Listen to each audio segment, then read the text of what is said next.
नमस्कार दोस्तों, जय माता दी, जय श्री राम। तो दोस्तों स्वागत है आप सबका हमारी आज की वीडियो में। तो दोस्तों आज की वीडियो में हम बात करने वाले हैं आर्मेनिया के वीज़ा को लेकर कि आप किस तरह से आर्मेनिया का वीज़ा ले सकते हैं, उसके लिए मोस्ट इम्पोर्टेंट क्या क्या डॉक्यूमेंट रहने वाले हैं। तो दोस्तों इसमें मैं आपको 2-3 कंट्री का प्रोसेस बता देता हूँ साथ के साथ ही, और आप खुद से भी समझ पाओगे कि उन कंट्री के मुताबिक हमारी कंट्री का, हमें इंडिया से आर्मेनिया का वीज़ा लेना कितना मुश्किल हो रखा है।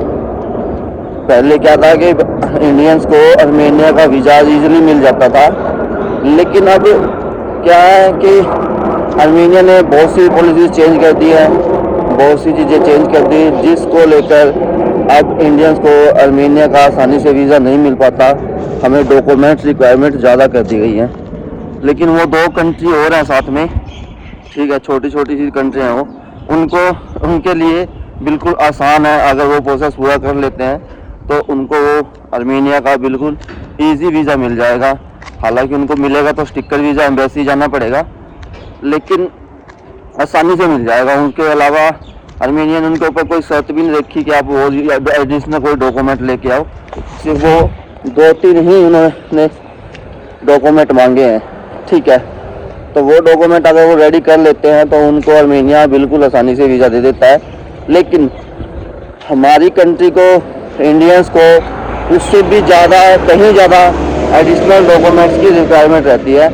उसके बाद भी क्या होता है कि कई बार वीज़ा डिक्लाइन हो जाता है।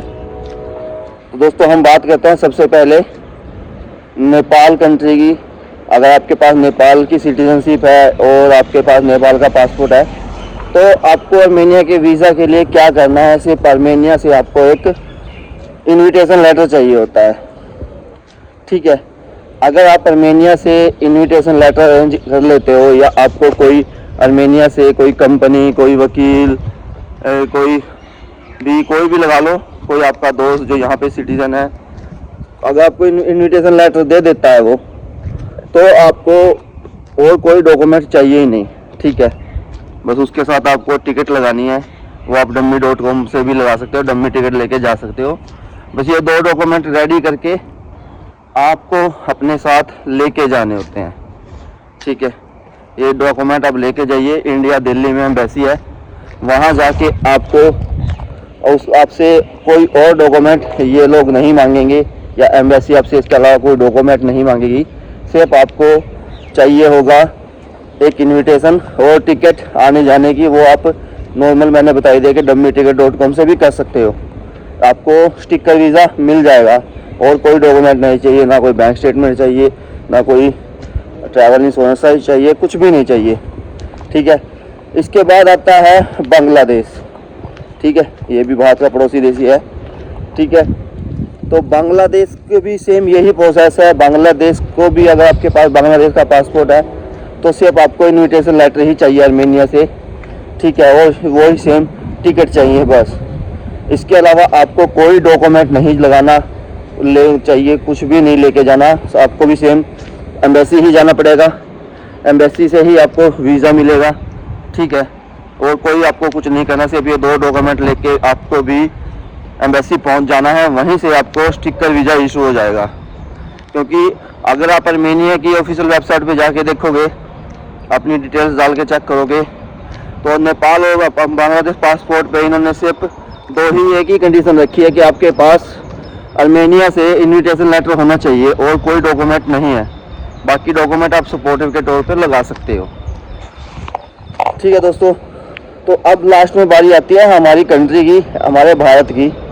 तो हमें अगर इंडिया का वैसे देखा जाए तो ये वीज़ा मिल जाता है, ठीक है। हम ऑनलाइन, हमें एम्बेसी जाने की जरूरत भी नहीं पड़ती, ठीक है। तो हम ऑनलाइन भी ई वीज़ा निकाल सकते हैं। लेकिन उसके लिए डॉक्यूमेंट्स क्या हैं, दोनों तरह से आपको बता रहा हूँ मैं, कि अगर आप वो ई वीज़ा ऑनलाइन अप्लाई कर रहे हो या फिर आप एम्बेसी जा रहे हो, तो उसके लिए आपको डॉक्यूमेंट्स क्या क्या रिक्वायरमेंट रहने वाली है। तो सबसे पहले तो दोस्तों उसके लिए आपको चाहिए इनविटेशन लेटर आर्मेनिया से, ठीक है।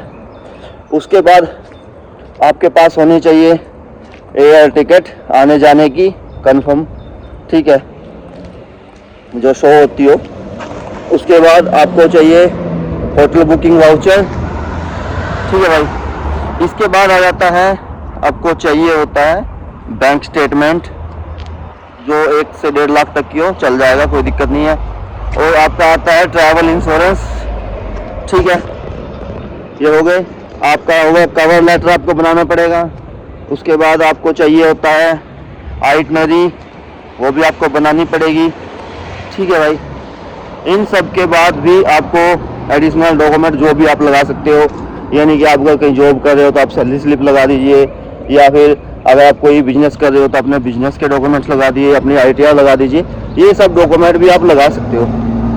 तो अब आप खुद देख लो कि जो छोटी सी नियर बाई इंडिया की पड़ोस की कंट्रियाँ हैं, उनको वीज़ा लेने के लिए कुछ भी इतना प्रोसेस नहीं करना पड़ रहा है।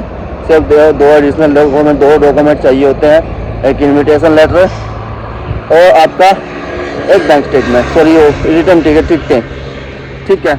लेकिन हम भारतीयों को आर्मेनिया का वीज़ा लेने के लिए कम से कम 5 से 6 डॉक्यूमेंट लेके लगाने पड़ते हैं। उसके बाद भी कई बार क्या होता है कि वीज़ा डिक्लाइन हो जाता है, वीज़ा नहीं देते। अब आप खुद समझदार होगे भाई कि हमने क्या कर दिया ऐसा यहाँ पे आके, हम इंडियंस ने यहाँ पे आके क्या किया जो ये लोग इतना स्ट्रिक्ट हो गए इंडियंस के खिलाफ, ठीक है। अब ये इतनी आसानी से वीज़ा भी नहीं दे रहे। तो भाई अगर आपको वीज़ा चाहिए, ठीक है, तो आपको सबसे मेन इम्पोर्टेंट है, चाहे आप किसी भी कंट्री से ले लो, नेपाल से, बांग्लादेश से, इंडिया से, तो आपको इन्विटेशन लेटर तो लगाना ही पड़ेगा। बिना इन्विटेशन लेटर लगाए आपको वीज़ा ये लोग नहीं देंगे, ठीक है। क्योंकि बहुत से भाई मेरे पास मैसेज आता रहता है कि भाई मेरा वीज़ा डिक्लाइन हो गया, मैंने वीज़ा लगाया था। तो भाई अपनी फाइल ख़राब मत करो। अगर आप आर्मेनिया आना ही चाहते हो, ठीक है, खुद से वीज़ा लगाओ मत, क्योंकि बिना इन्विटेशन लेटर के आपको वीज़ा नहीं मिलने वाला, ठीक है। तो दोस्तों बस आशा करूँगा आप ये वीडियो में समझ गए होंगे कि आपको क्या क्या डॉक्यूमेंट की रिक्वायरमेंट है। अगर किसी भाई को आर्मेनिया का वीज़ा चाहिए, ठीक है, तो मैं उसको वीज़ा दे सकता हूँ। भाई इन्विटेशन लेटर नहीं दे सकता, ठीक है, क्योंकि इन्विटेशन लेटर आगे से भी कोई नहीं देता। सब यही बोल देते हैं भाई हम तो वीज़ा निकाल के देंगे, आपको चाहिए तो आप ले लो, नहीं चाहिए तो रहने दो, ठीक है। तो अगर किसी भाई को वीज़ा चाहिए तो भाई मैं वीज़ा इशू करवा सकता हूँ, कोई इशू नहीं है। अगर आपको ये जानकारी समझ में आई तो प्लीज़ शेयर करना से। मिलते हैं हमारी नेक्स्ट वीडियो में। जय माता दी।